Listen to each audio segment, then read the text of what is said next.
Hola a todos y bienvenidos al canal. Hoy vamos a hablar sobre un tema muy interesante y fundamental en el derecho penal, la tentativa. Si alguna vez te preguntaste en qué momento una acción pasa de ser una simple idea a algo que puede ser castigado, este video es para vos. Vamos a desglosar el concepto de tentativa, cómo se regula en la ley y los límites de la anticipación punitiva. Así que comencemos.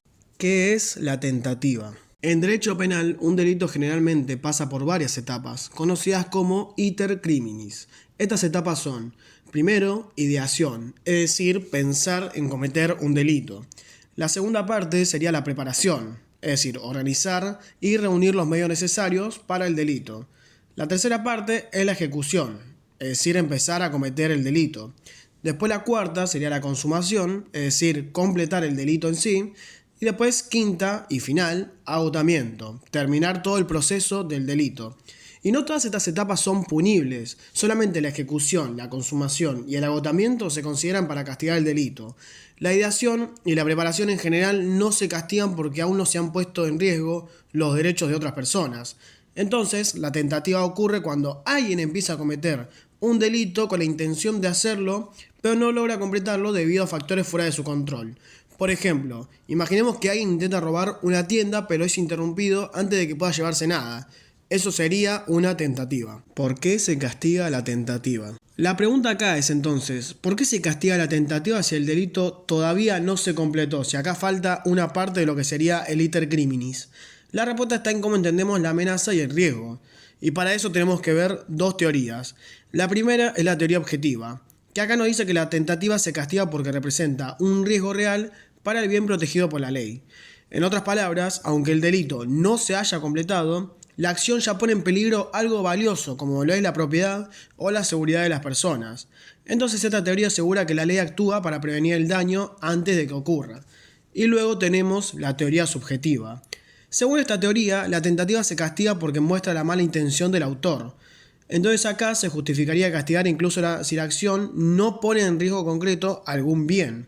Sin embargo, esta visión no encaja bien con nuestras leyes, que establecen penas menores para la tentativa comparado con el delito consumado. La naturaleza jurídica y elementos de la tentativa. La tentativa no se trata como un delito independiente, sino como una extensión de la tipicidad del delito. ¿Esto qué quiere decir?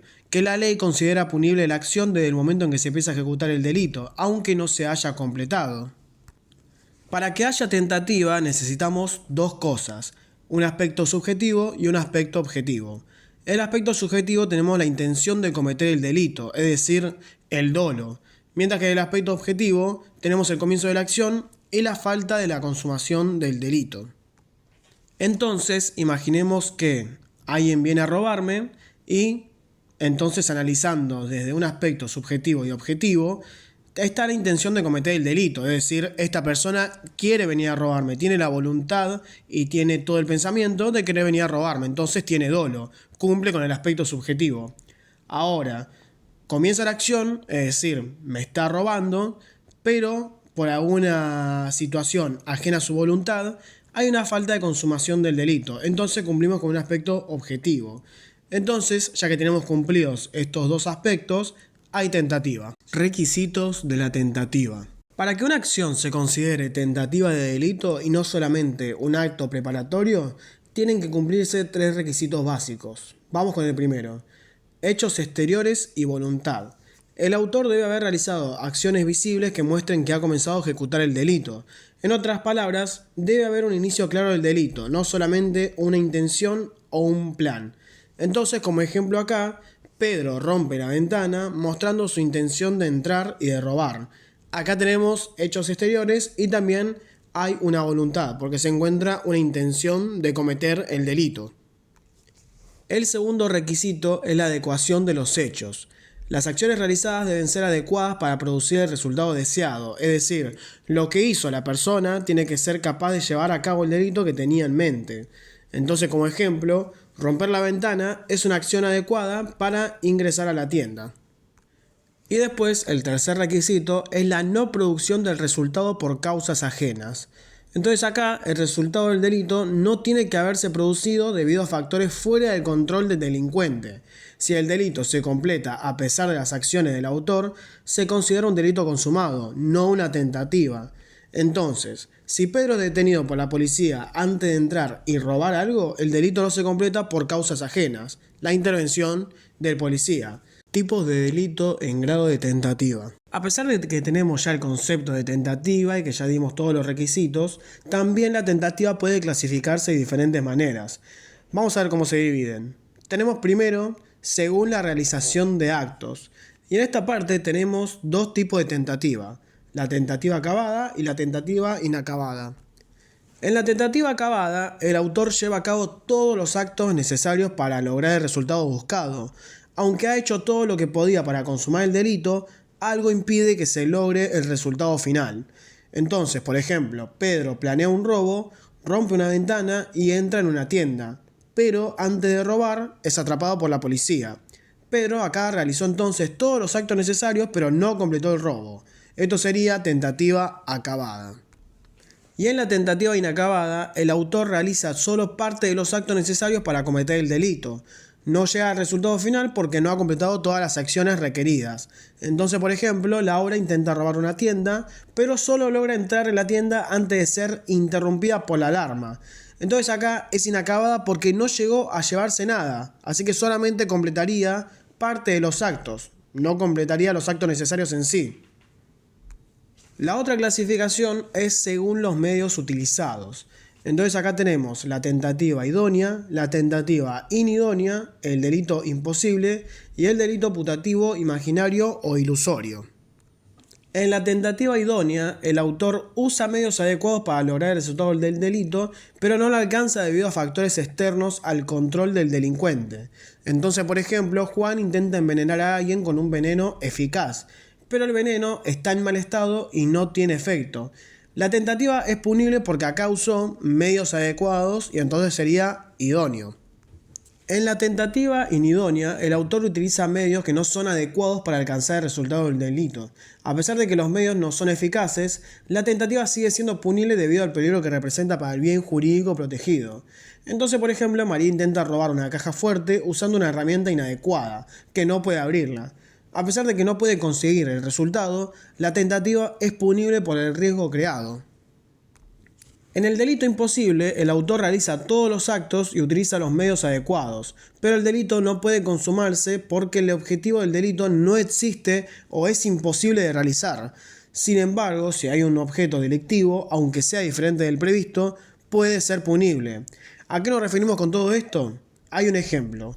Carlos intenta robar, por ejemplo, en una casa que está vacía y no tiene valor. Aunque realiza acá todos los actos del robo, no puede consumar el delito porque acá no hay nada que robar. Y por último tenemos el delito putativo, imaginario o ilusorio. Acá el autor cree que está cometiendo un delito, pero en realidad está realizando actos que son lícitos. Debido a que no hay peligro real para el bien jurídico protegido, el delito putativo no es punible. Entonces un ejemplo acá sería que Ana cree que está robando una tienda, pero en realidad está tomando algo de su propia tienda. Bastante raro el ejemplo, pero es así.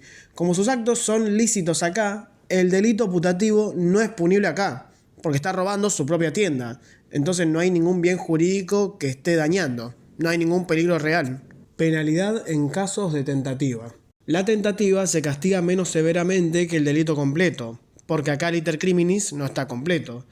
Entonces, según el artículo 44 del Código Penal, la pena para el delito tentado se reduce entre 1/3 y la mitad de la pena que se aplicaría si el delito se hubiera consumado. Acá hay mucha gente que no entiende lo que sería aplicar esta pena del tercio y la mitad, pero vamos a explicarlo con un ejemplo. Supongamos que el delito de robo tiene una pena de 6 a 12 años de prisión cuando se consume completamente. Entonces, por ejemplo, imaginemos que Pedro intenta robar una tienda, pero es detenido antes de llevarse algo. Por lo tanto, como fue una tentativa, no se le aplicaría la pena de 6 a 12 años, sino que haríamos lo del tercio y la mitad. Entonces, ¿cómo sería acá? El mínimo, la pena se reduce entre 1/3 y la mitad. 1/3 de 6 años, que 6 años es el mínimo, es 2. Y la mitad de 6 años es 3 años. Por lo tanto, la pena mínima para la tentativa sería entre 2 y 3 años, 1/3 y la mitad. Y el máximo, entonces la pena se reduce entre 1/3 también y la mitad. El máximo es 12 años, entonces un tercio de 12 años es 4 años y la mitad de 12 años es 6 años. Por lo tanto, la pena máxima para la tentativa sería entre 4 y 6 años. Entonces, Pedro, por tentativa de robo, podría recibir una pena de 4 a 6 años en lugar de 6 a 12 años si el delito se hubiera consumado. Límites de la anticipación punitiva. Tenemos acá entonces dos principios. Tenemos por ejemplo el principio de cogitationem poena nemo patitur, es decir, que no se puede castigar solamente por pensar en cometer un delito, y entonces este principio dice que los pensamientos no son castigables. Entonces, como habíamos visto anteriormente en el iter criminis, a pesar de que la ideación es parte del iter criminis, del camino del delito, no se puede penar a alguien por pensar, por sus pensamientos. Luego, el otro principio es el principio de lesividad penal, que dice que solo se debe castigar cuando hay un riesgo real del daño. No basta con una posibilidad abstracta de daño. Y eso es todo por hoy, espero que te haya gustado este video y que hayas podido entender la tentativa y sus límites en el derecho penal. Si te gustó el video no olvides darle like, suscribirte y también activar la campanita para no perderte futuros contenidos. Nos vemos en el próximo video.